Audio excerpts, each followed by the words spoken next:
نبی پاک صلی اللہ تعالی علیہ وسلم نے فرمایا کچھ لوگ کھلم کھلا گناہ کریں گے قیامت کے قریب، اعلانیہ۔ یا رسول اللہ صلی اللہ علیہ وسلم وہ کس طرح؟ تو حضور فرماتے ہیں انہوں نے رات کو غلطی کی تھی، رب نے ان کی غلطی پر پردہ ڈال دیا، انہوں نے سویرے اٹھ کے خود لوگوں کو بتانا شروع کیا، اور دیکھا میں نے رات یہ کیا، معاذ اللہ۔ فرمایا جب انہوں نے اللہ کے پردے کو کھولا تو پھر رب نے بھی ان کا پردہ کھول دیا۔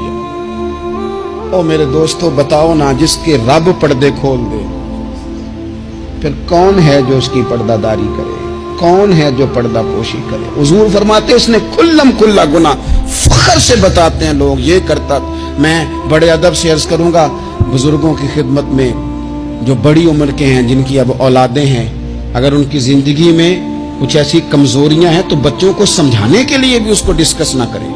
ہم یہ کرتے تھے، ہم یہ کرتے تھے، اس کا کوئی فائدہ نہیں، یہ ہم کر کے دیکھا ہے سارا کچھ۔ نہ نہ نہ نہ، جس طرح گناہ ہے اس طرح گناہ کا اظہار بھی گناہ ہے۔ آپ ڈبل جرم کر رہے ہیں، آپ دلیر کر رہے ہیں سامنے والے کو کہ تو بھی کر۔